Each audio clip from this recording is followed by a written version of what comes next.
According to the Chinese zodiac, babies born during the year of the horse are said to have endurance and a positive attitude.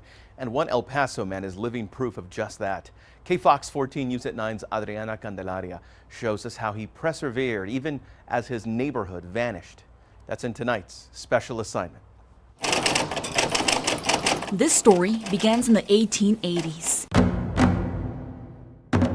when photos were only black and white. If the walls in downtown El Paso could talk, you'd hear the native language of Chinese immigrants. They settled in this U.S.-Mexico border town and created a community once known as Chinatown. George N.S.E. George E. was 12 years old when he arrived in El Paso. I came as a boy.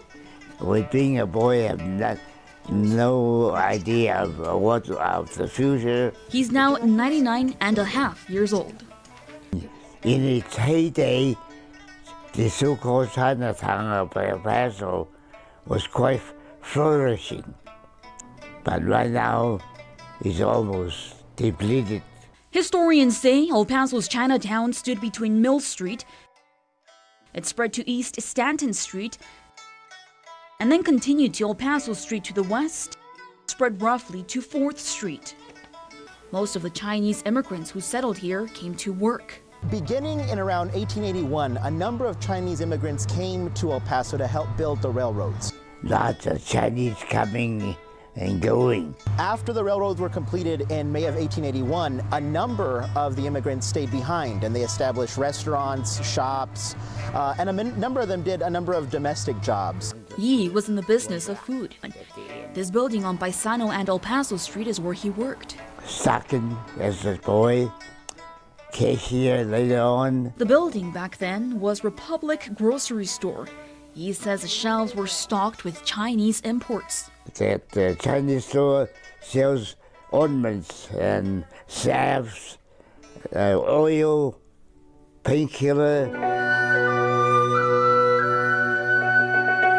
Medicine vials with Chinese characters on them were found in an excavation by NMSU students in the 1980s.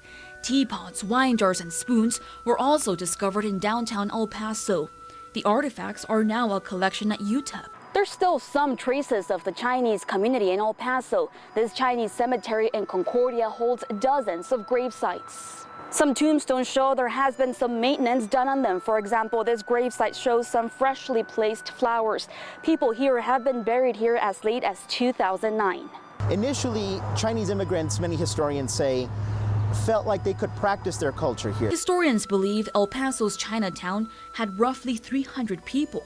Diaz says only 2 to 4 women lived there since they weren't allowed to migrate. It gradually demolished. The railroads were finished in 1881, but the Chinese Exclusion Act was passed in 1882. And this is a national law. It's a federal law that prohibited immigration from China into the United States. Some historians argue that is what drove away Chinese immigrants. But Yi has another theory. As the railroad decreases, what people lose their job, they have to make a living elsewhere. Yi stayed in El Paso. He went on to join the U.S. Air Force in 1941. I was an electrical specialist, number 685. He got married and had children. I give them the credit, and then those that stuck it out and stayed put and was able to raise a family here, which became our generation. The fish have gone down deep because it's cold. If the weather was warm last night, the goldfish would be on top. His daughter May now takes care of him. A large part of El Paso's success stems from the Chinese migration. Adriana Candelaria, KFOX 14 News at 9.